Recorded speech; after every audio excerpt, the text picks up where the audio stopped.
Pemirsa, kemenangan kota kosong pada Pilkada Wali Kota Pangkal Pinang dan pemilihan Bupati Bangka di Provinsi Bangka Belitung menjadi bahan evaluasi bagi koalisi partai politik. Pemirsa, dalam Pilkada 2024, kemenangan kota kosong mencerminkan dinamika demokrasi yang unik di Indonesia. Kemenangan kota kosong menegaskan bahwa pemilik memiliki hak untuk menolak calon tunggal yang diajukan sebagai bentuk protes terhadap minimnya opsi kandidat yang dirasa mewakili aspirasi mereka. Pilkada serentak 2024 baru saja selesai. Hasil real count maupun rekapitulasi di beberapa daerah juga sudah selesai. Beberapa hasil yang dimunculkan tak jarang menimbulkan perdebatan dan bahkan sampai pada gugatan di Mahkamah Konstitusi. Nah, hari ini muncul fenomena pilkada yang sangat menarik dan penuh makna. Kotak kosong.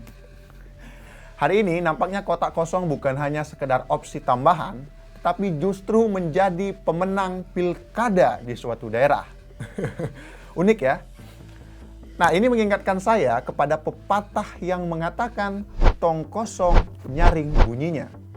Maka untuk pilkada tahun 2024 memunculkan pepatah baru, kotak kosong nyaring bunyinya.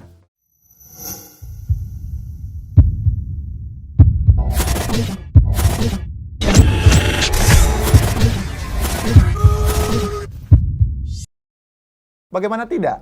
Di dua tempat pilkada, kotak kosong berhasil unggul dari pasangan calon yang bertarung untuk menjadi pemimpin daerah.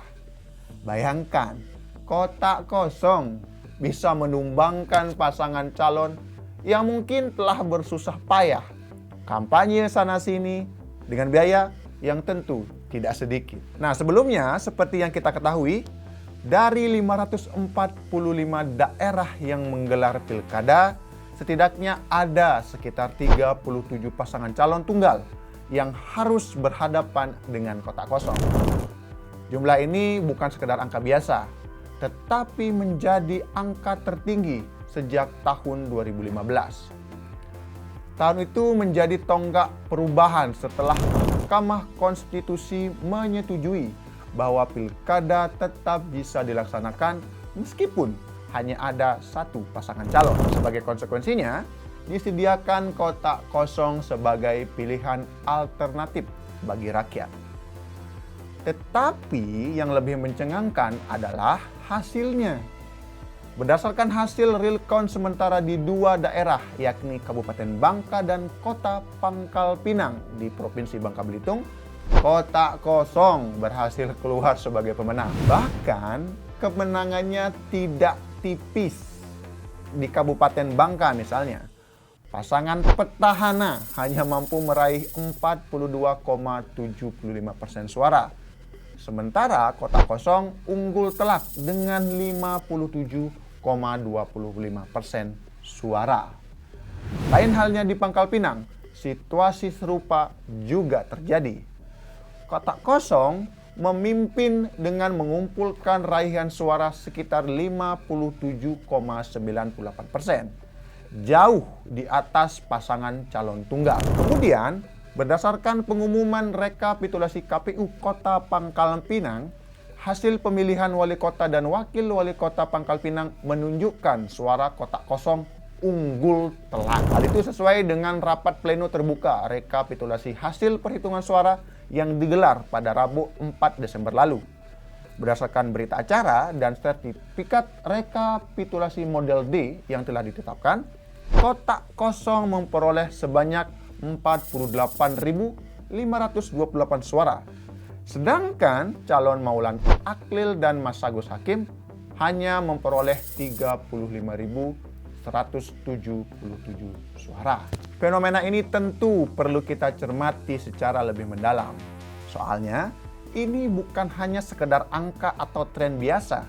Kemenangan kotak kosong bisa jadi adalah bagian suara rakyat yang ingin menunjukkan ketidakpuasan mereka terhadap proses politik yang terjadi hari ini. Lebih dari itu, ini juga bisa dianggap sebagai bentuk perlawanan terhadap praktik oligarki politik yang kerap kali mengabaikan keinginan publik demi kepentingan kelompok tertentu. mungkin. Memilih kotak kosong bukanlah pilihan tanpa makna. Ini adalah cara masyarakat menyampaikan pesan tegas kepada partai politik bahwa mereka menolak kandidat yang diajukan karena tidak memenuhi harapan dan kebutuhan rakyat. Fenomena ini harusnya menjadi peringatan keras bagi partai politik untuk lebih berhati-hati menentukan pasangan calon yang mereka usung di suatu daerah. Jangan lagi asal mengajukan kandidat hanya demi kepentingan politik semata tanpa mempertimbangkan suara rakyat. Selama ini, sudah menjadi pandangan umum bahwa banyak partai politik lebih sering mengutamakan kepentingan elit dibandingkan keinginan masyarakat. Demi alasan koalisi atau strategi politik tertentu, calon potensial yang sebenarnya lebih diterima oleh rakyat justru kadang-kadang diabaikan. Akibatnya apa? Rakyat merasa tidak diberi pilihan yang benar-benar sesuai dengan aspirasi yang mereka inginkan. Tak hanya partai politik yang harus bercermin, tetapi juga penyelenggara pemilu seperti Komisi Pemilihan Umum. Fenomena kotak kosong ini adalah sinyal bahwa sistem pilkada perlu diperbaiki. Regulasi yang memungkinkan dominasi partai pada satu calon tunggal harus ditinjau ulang. Kita perlu membuka ruang yang lebih besar untuk calon independen sehingga kompetisi demokrasi menjadi lebih sehat, adil dan juga jujur. KPU bersama dengan DPR dan pemerintah harus merumuskan aturan agar tidak ada lagi dukungan partai politik yang terkonsentrasi hanya pada satu pasangan calon di pilkada. Ambang batas atau threshold pengajuan calon kepala daerah memang sudah diturunkan sebagai hasil putusan MK nomor 60 tahun 2024. Namun, itu tidak cukup. Mesti pula dibuka ruang yang lebih besar bagi pencalonan perseorangan atau independen. Esensi utama dari pemilihan umum adalah memberikan kesempatan bagi rakyat untuk memilih pemimpin terbaik melalui kompetisi yang benar-benar setara. Namun, bagaimana mungkin kita dapat menemukan pemimpin yang ideal jika rakyat hanya diberikan dua pilihan? Calon tunggal atau kotak kosong. Pilihan yang sangat terbatas ini justru mengancam kualitas demokrasi kita. Lebih jauh lagi, fenomena kotak kosong ini juga menimbulkan kekhawatiran serius untuk masa depan demokrasi di Indonesia. Jika tidak segera ditangani, tren ini dapat melemahkan fondasi demokrasi secara perlahan.